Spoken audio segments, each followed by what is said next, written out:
What do you think the next Congress can do to help affordability?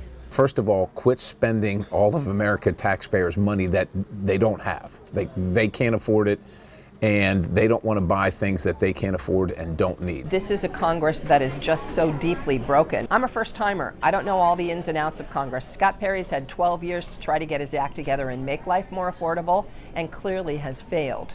Changes could be coming soon to the Tax Cuts and Jobs Act, which is set to expire next year. The act, also known as the Trump tax cuts, cut income taxes across the board, but contributed to a sharp increase in the federal deficit and national debt. Nearly half the benefits of the act have been reaped by the top tax bracket. Would you vote to extend the Tax Cuts and Jobs Act? I'd like to see it changed. I'd like to see, again, the most wealthy individuals among us and wealthy corporations pay their fair share, but I do not want the middle class to pay any more taxes. If anything, I'd like to see us cut our taxes. How would you balance the deficit and your concerns about the deficit with any new spending plans that, if you are in the majority, may be put forward by the leadership in your party? I'm an independent thinker. I have been for a very long time, and that's the way I'll be in Congress as well. But I would say, again, a lot of that is the departments that we have need to justify the spending and the money they're asking for. We need to do audits. We need to make sure we're not wasting money. And we need to make sure that there's enough money for the programs we need. Next year, when the Tax Cuts and Jobs Act comes up for extension, you voted for it. I did. Will you vote to extend it in its entirety?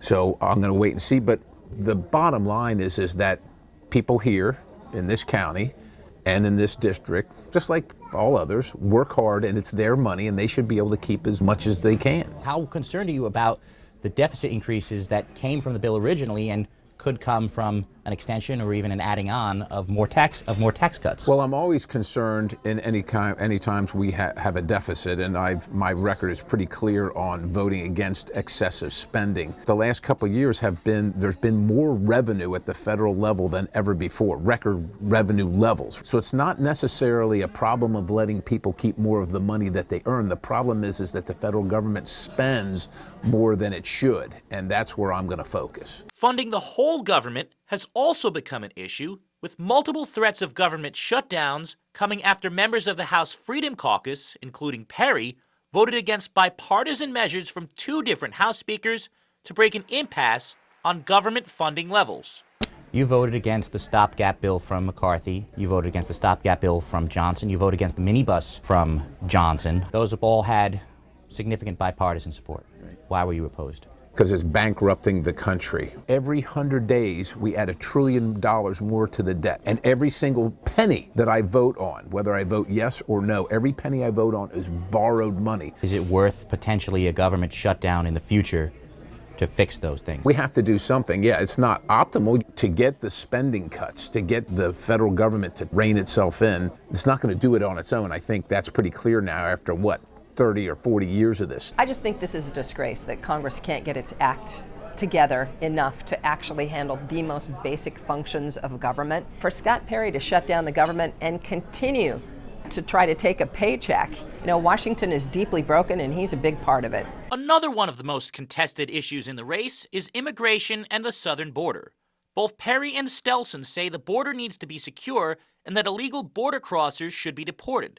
The difference is in the approach. And it comes with a lot on the line potentially for South Central Pennsylvania's agricultural economy, which relies in part on foreign workers. How would you balance that with the need, as you say, to secure the border? Well, we absolutely have to secure the border, and both parties have been botching that for years. But conversely, as you were saying, we have a lot of jobs that need to be filled, and people who do have a legitimate claim. It is a balance, right? As a second-generation immigrant, America offers a lot of promise to people around the world, and a lot of our industries do need additional help. The way our laws are currently written, it actually discourages legal immigration, but it encourages, well, because it's so difficult, that's an encouragement to do it illegally. An attempt to help curtail illegal immigration came in the form of a bipartisan bill earlier this year, which would have allowed the government to close the border if Border Patrol encountered 4,000 or more migrants per day on average over 7 days.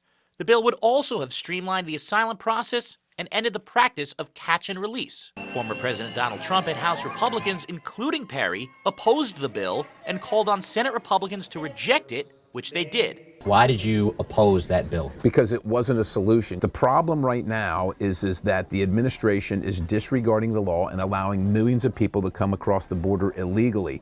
That bill didn't change any of that. As a matter of fact, it said we're going to now let, under this new law, 5,000 people come illegally every single day. It wasn't a solution. Well, there currently is no threshold for migrant crossings for the government to close the border.